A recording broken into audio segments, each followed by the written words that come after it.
আসসালামু আলাইকুম বন্ধুরা, আশা করি সবাই ভালো আছেন।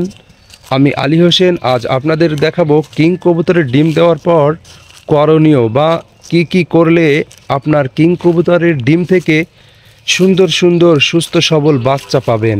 চলুন শুরু করি। যখন কবুতর ডিম দেয় তখন কিছু গুরুত্বপূর্ণ কাজ আমাদের শুরু হয়ে যায়। প্রথমত, কবুতরের জন্য এমন জায়গা নির্বাচন করা যেখানে আশপাশে কোনো শব্দ না হয় বা কবুতর ডিস্টার্ব ফিল না করে। দেখুন, আমাদের বাসার আশপাশটা এমনভাবে করা হয়েছে, কবুতরগুলোকে এমন জায়গায় রাখা হয়েছে যেখানে কোনো শব্দ বা কবুতর ডিস্টার্ব ফিল করবে না। দ্বিতীয়ত, কবুতরের জন্য এমন একটি নেস্ট তৈরি করে দেওয়া, এমন জিনিস দিয়ে বাসাগুলো তৈরি করে দেওয়া যেন কবুতর সেখানে সুন্দরভাবে ডিমগুলো তা দিতে পারে। দেখুন, এখানে আমরা খেরকুটো দিয়ে পাতাপতি দিয়ে সুন্দর করে কবুতরের জন্য একটা ব্যবস্থা করে দিয়েছি। সেখানে কবুতর সুন্দরভাবে বসে ডিমগুলোকে তা দিচ্ছে। 2 নম্বরে যে কাজটি প্রয়োজন, যে কাজটি করা দরকার, সেটা হলো কবুতরের জন্য ভালো মানের খাবার কবুতরকে দেওয়া।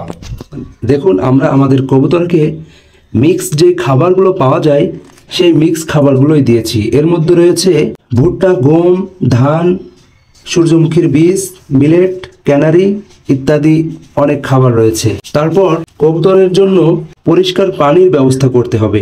পানিটাকে প্রতিদিন চেঞ্জ করে করে দিতে হবে। 3 নাম্বার, অনেকে বারবার ডিমগুলো চেক করতে চান, কিন্তু এটা ভুলেও করবেন না। এমন করলে আপনার কবুতর ভয় পেয়ে ডিমে আর তা দিবে না।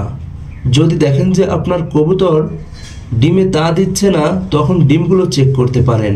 4 নম্বর কাজ, কবুতর ডিম দেওয়ার 17 থেকে 19 দিনের মধ্যে কবুতরের ডিম থেকে বাচ্চা ফুটে বের হবে।